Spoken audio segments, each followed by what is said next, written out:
To chat more about the march and its effectiveness, I'm joined by political analyst and host of The Fix on ENCA, that is Karima Brown, but also our political analyst, Ongama Mdimga, via Skype, who joins us as well for this conversation. Ongama, I just want to start with you perhaps and get your reaction to what you think about this particular march and its effectiveness, to the message which the EFF is trying to send not only to Eskom, but to the President and also the Minister of Public Enterprise, which they haven't made it a secret that they're not happy with the power cuts that we're currently experiencing in the country via load shedding and also that historical debt that Soweto has equaling 18 billion rand. Yeah, so good afternoon to you, to Mel and your listeners. So what happens with the EFF is that they have now become adept in using these political tactics and strategies that do not have perhaps that do not lead to the direct outcome in terms of whatever they say is the gripe. So here, their issue is more, what they gain from is more the political action itself and the association with being people who are agitating for change, more than anything that can be possibly achieved with the march, such as, for example, load shedding ending and the unbundling stopped and anything else. So whether or not those things happen, it's inconsequential. What the EFF want, their first benefit out of this is the perception that they stand for what is greater transformation and radical transformation in the country. And this is a battle for hearts and minds. But also they enjoy to embarrass politicians. And so the mentioning of President Cyril Ramaphosa's name here is meant to do that and put pressure on him, not necessarily for any outcome which the EFF may be wanting, but the fact that his embarrassment is an end in itself. So the EFF here is again finding an opportunity to profile themselves as for radical change. And what happens with this in terms of the results is neither here nor there for them. I'm going to come to Karima Brown in just a moment, but I want to ask you the same question that I asked her just previously when we had this conversation around political parties, because you do talk about how the EFF often, likes to embarrass other political parties. But in this instance, we're seeing the African Transformation Movement committing previously to joining in on the march. What do you think this means to have another political party sort of coming in support, joining the EFF, trying to send a very strong message to Eskom? Truth is, there is a coalition, a constellation of forces who are anti-Ramaphosa, and these forces have got direct links with the camp in the ANC that does not want him to continue to be president. Some of them, not necessarily that they have anything to gain from it, but that it weakens the governing party and it strengthens their position. So I wouldn't read the joining of the ATM as anything new from the fact that those forces that are anti-him are now beginning to either working with the faction that doesn't want him inside the ANC, or not directly but pursuant to similar objectives. They are now beginning they feel that it's opportune time, given that there's internal ructions within the ruling party, to actually take actions of this nature.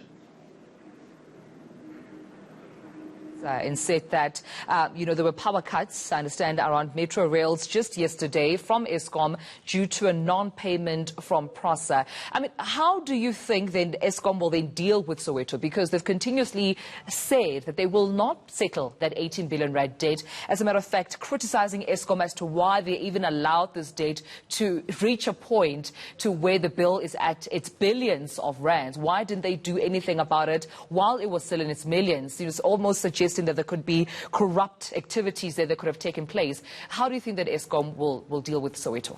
I think the time for populism around Eskom is over. So if you're thinking that to ask Soweto residents to pay what they owe is going to hurt you at the polls, you have to take the pain, because quite frankly the debt at Eskom is at runaway stages. So everybody, including government departments, residents who have to pay and are able to pay, must pay. So you can't play to the gallery now and try and flip-flop on your commitments. If you want to fix energy, and energy is an essential requirement for any kind of economic activity, the debt of Eskom needs to be stabilized, which means people have to pay. So I think the message that the COSATU president has made public around the Soweto residents, I think that is what Eskom is going to do. It is going to insist that everyone who owes it pays. Now, if they were prepared to cut Prasa's railway lines yesterday, they sending a very clear signal that no one is going to be immune. And I think I want to come back to the point that my colleague is making on the other side of Skype around the forces that are now coming together. What you're seeing here is, in fact, not an effort to actually hold Eskom to account, or not an effort to try and deal with what is happening at Eskom. This is a proxy battle for a realignment of forces. The EFF, the ATM, and the faction supporting President Jacob Zuma, those who are identified as having a case to answer around state capture, they are beginning to realign themselves, because their objectives are becoming similar, because they're all facing the long arm of the law. They all have cases to answer, whether it is VBS, whether it is Mzwani Lemanyi's testimony at the Zondo Commission of Inquiry, is part of the ATM, whether it is Mosibenzi Zwane, who's part of the RET forces in the African National Congress. That is the common denominator here, is that every one of these groupings have people in it, leading people in it, who have to answer for alleged wrongdoing. So that is what binds them. So Eskom is a big issue. It affects everyone, but it has now become a football in the hands of these forces that are trying to use it to gain support and to almost deflect in a way from the cases that they have to answer. Right. Ongama, I need to bring you into this. I mean, the EFF has been quite critical, criticizing the State of the Nation address, almost not even attending it, as, you know, they walked out during that session. But also, Tito Mbowene's budget speech coming in this week, they're not too keen on, being supportive of it. So what alternatives are they bringing, besides just saying no to power cuts and that historical date, of course, being scrapped? The benefit of being an opposition party is that you never have to answer that question. So if you look at the manifesto of the EFF in the 2019 general elections, over and above the rhetoric that's created around expropriation of land without compensation, their approach to economics is actually mixed. Because in its manifesto, you see that there are elements of the known industrial economic growth strategies of industrialization. And in fact, if you look at it, South Africa currently is attempting to grow its economy through industrialization. In the EFF strategy, they want to take industrialization to another level, so to have a proliferation of special economic zones throughout the entire country. So that's not people who recognize the role of the private sector in that way cannot be the same people who are in the public domain actually want to be believed to be the ultimate socialists that are there. So in the bigger scheme of things, if they were the governing party, I think they would be prone to the same pragmatic compromises that they are opposed to now, except that now they are not in a governing party, so they've got the leeway to challenge even what they may see to be pragmatic, compromises. But they can stand on ideological purity because, one, they don't have the responsibility of managing, the contestation of policy and come up with a policy mix which attempts to balance a lot of interests. Right. And just before I close, Karima, very briefly, I mean, is this a march Eskom is likely to respond to? I think the word that we're hearing from Eskom and Megawatt Park is that Mr. Berets himself might well come out and receive that memorandum. Now, I think the point that my colleague is making is really important. When you're in opposition, it's easy to complain, but when you're in government, you obviously have to answer.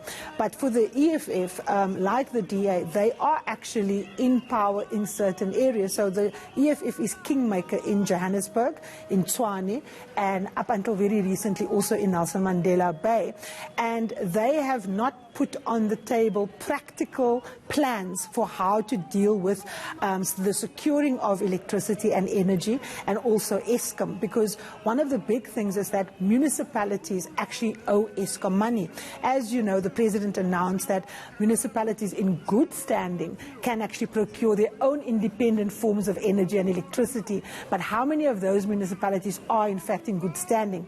And the reason why this is important to Mello is if you look at the municipalities linked to VBS, those are municipalities that invested monies in a mutual bank, which is illegal, and that ties themselves to the EFF. So the EFF wants to pretend that it doesn't have responsibilities because it is an opposition party, but in instances where they have influence and where they exert their influence in order to get patronage, you've seen municipalities acting illegally to the benefit of the EFF. So the question around putting plans on the table for Eskom doesn't escape the EFF simply because they're in the opposition benches. If they want to be kingmakers and if they want to be the power brokers in putting coalition governments together in municipalities where people actually procure electricity, then they need to come with more than a march. They need to tell us how the debt is going to be stabilized, and most importantly, how the electricity supply is going to be secured.